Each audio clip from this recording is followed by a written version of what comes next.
Hey guys, it's Tron from Souls Hold.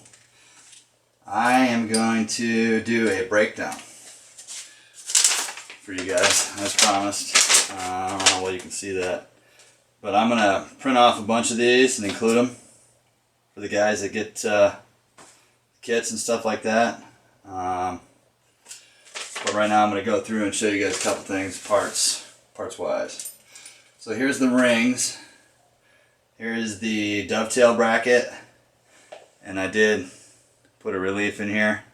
I don't know whether you can see it, where the actual where it screws on there. Got the screw that runs in there, so I put a relief in it.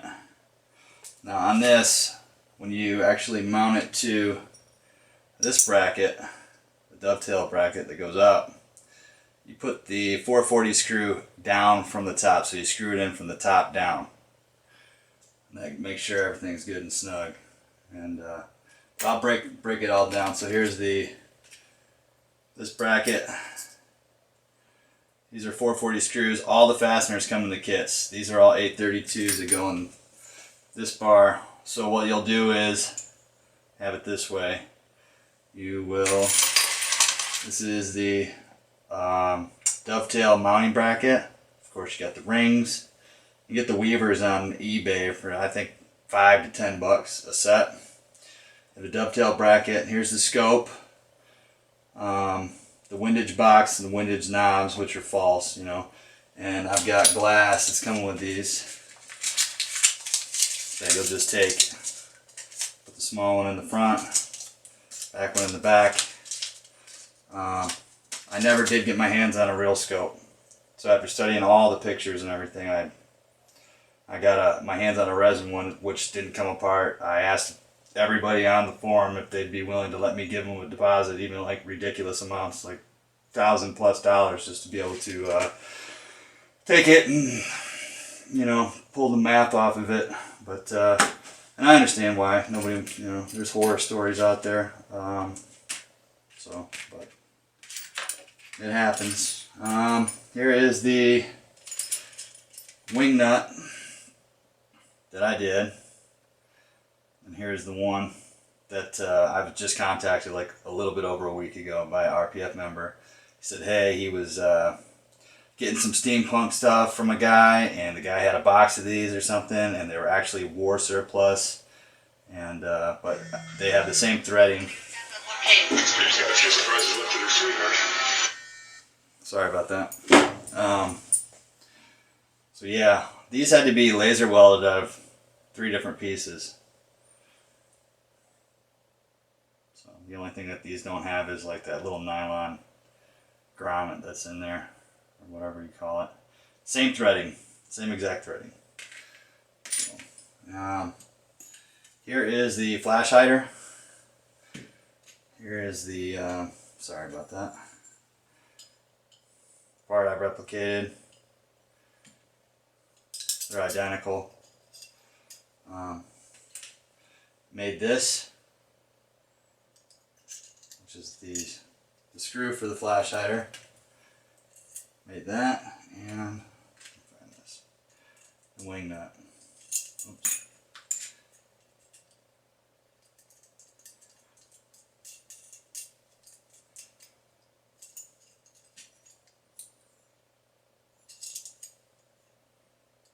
Identical. So, and here is the Flashhider barrel adapter made out of Delrin. I was just throwing these in for super dirt cheap that way, and it was kind of an afterthought, and I know there was a little bit of turmoil over it for a minute there, and I wasn't aware, but we got that resolved. So that's it. It's just a barrel adapter, so you cut your barrel off to the length that you want it, and you can, there you have that. Let me see the grill. Here is the grill. What I did find, that on the actual archive pictures, that the one side was shorter than the other, just from the features of the gun itself. And they used a replica, I believe, on it, because they were filming in Tunisia or something. I don't remember exactly. But it's got a little M2 screw, which I'm also including with those. And this is the accurate one, and it's got the correct amount of fins. So the Windage Box gets 3 little tiny 256 1/8 inch long. You might have to sand a little bit of the these actually. Some of them are a little bit there. Some of them are under. Whoever made the screws, China perhaps. They're made of brass, and they'll patina just like, or paint, you know, just like anything else. If you're gonna do the satin black paint on the scope. But that's the smallest I could find, and I think it looks cool. But you might have to just take one and rub it on a little bit of emery cloth or something like that, because I mean we're talking a fraction of a thousandth. You might want to stick up a little bit above where I've got it countersunk. So, and it's not all of them like that. I ran into 1 or 2 that were. So, let me set this down. All right. So the Windage Box, the way that I did it, just based off of resin parts, a resin scope that I got, was I just make it so this part drops on here. The Windage Box, and there's through holes, and the scope, it mounts to the scope in 2 places. And so these are threaded. I made these threaded, the knurled windage knobs, and that's not going anywhere. And they actually come, I tried to make sure that everything, all the fasteners were flush to the inside diameter of the scope, etc., etc. I will include in the kits, you have 832 by 3/8, and I have some longer for those of you who want them longer. I'll include some of those, 832 by 5/8, and I'll go through assembly here in a second. I've got some 1-inchers for all you guys. So then you'll include a 440 by 1/2 inch, a 440 by 1/4, and so the 256 going here. I'll include those with the scopes and the glass. Okay, so what we'll do is we'll get to assembling some parts. So I started to mock one up here. We'll just do another one for reference. The main mounting bar will have 3 rings. And so we take this bracket. And I know that you guys are going, seriously dude, you're going to walk us through this. So the shortest screw, which would be the 3/8, 832 3/8 inch, we'll mount this one to the main bar. And like I was saying, you're going to have to come back in. And what I found was, in doing one, that you don't necessarily have to disassemble it. You're going to want to if you're going to accurize it anyway. And I made the mistake, and I had to call, so I think I called Dave from, or PM Dave from Dark Energy on the first one I did, because I got a Denix a long time ago, planned on doing one, and blah, blah, blah, blah. Took the trigger out, the spring shot somewhere across the shop, and I could never find it. And then one day I found it, and I figured out how, I asked Scott Juarez how to put it back in there, because it'd been so long since I, take it apart. I had all the springs out, so like a dodo. So I got it back together, but what I found was you can pull the hammer back, and these screws are long enough to where they sit flush to the inside of the casting here, or just a tiny bit over, just a hair over. But you don't have any interference in this assembly here with this one. So you obviously want to set it up, take a transfer punch, get it where you want it, and then transfer the holes from this bottom bracket here into the gun, which is kind of goes without saying. Use a drill that is undersized, that way you get a lot of thread when you come back in and tap it. And you probably want to, and so when you come back in, and however you fixture this, if you take it down, unassemble it, you won't have a problem. I took all mine all the way down, all apart. For those of you guys aren't going to go super crazy accurizing it, I found that if this is correct to this little nubbin right here on the casting, the gun itself. It sits all the way back. That kind of indexes everything where it's on the actual prop too.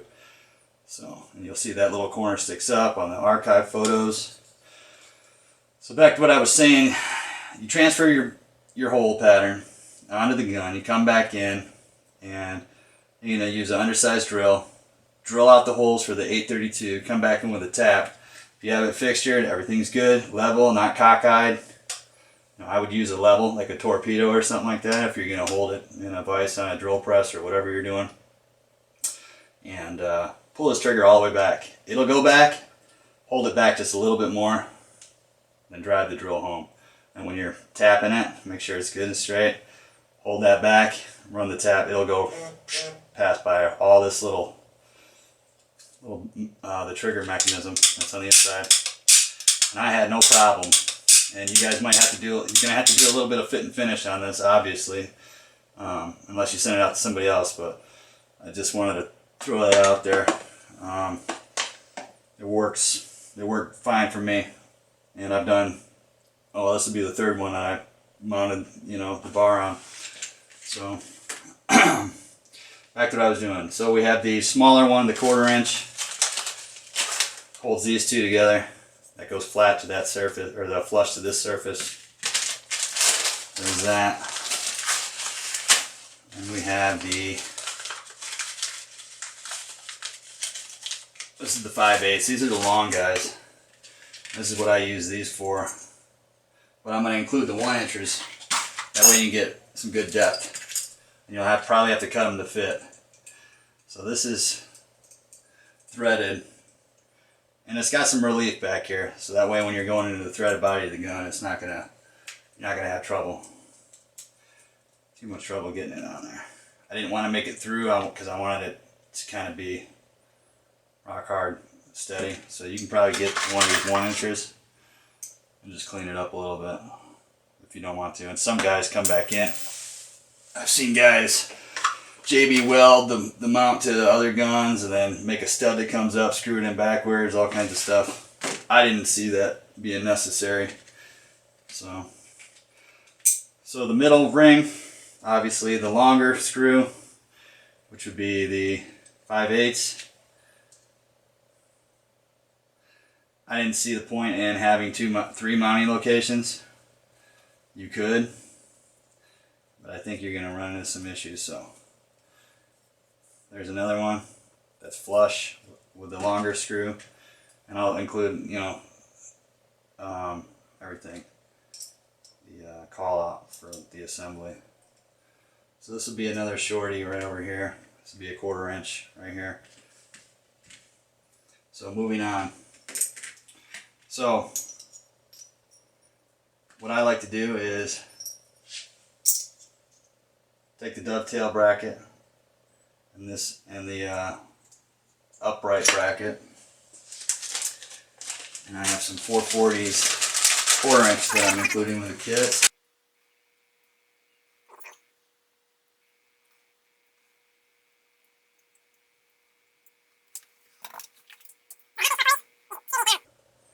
Into the upright bracket. And you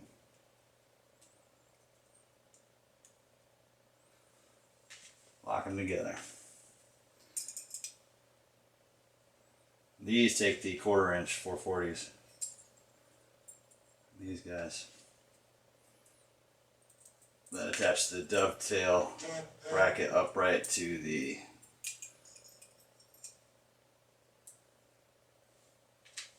main bracket. And I have names for these brackets that are probably different from what you guys call them. I just, when I do a project, I name parts so I can, find them easier on my computer and know what it is.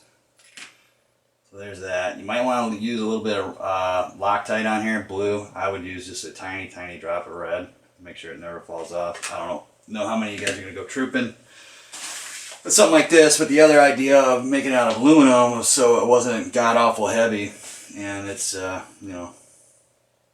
it's got some good strength, some good qualities to it, and it won't rust. That's kind of one of the main benefits of it. It's not going to have that corrosion like that. So that's about it on that. So the dovetail bracket, long last 7 days here.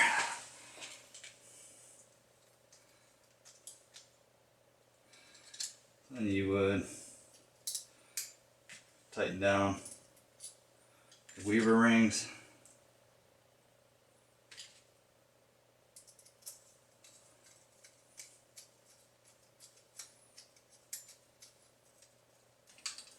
And obviously you'd come back and you put your windage box on.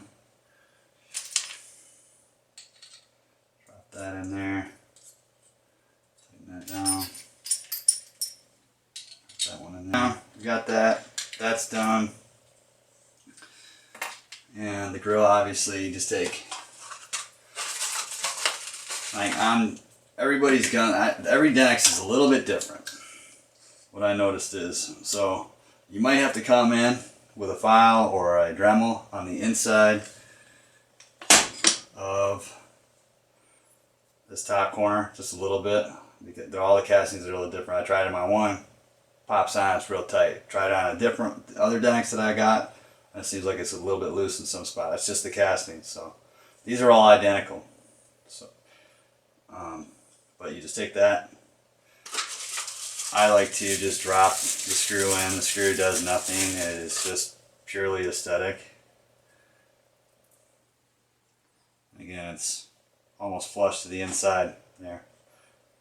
And a lot of guys, just like on the DL44s, they just glue them on. So that's all I did here. I just glued it on with some strong epoxy. So I think that covers it. Those of you guys, I have to charge an extra. I bought all these when they came available because I didn't want to seem like, hey, I knew these existed. I had already been so far into these ones that had these come available months ago, I would have never done these, and I would have just used these ones. So I'm sorry, guys. I mean, these were very, very, very not fun to do. And that's about it on this.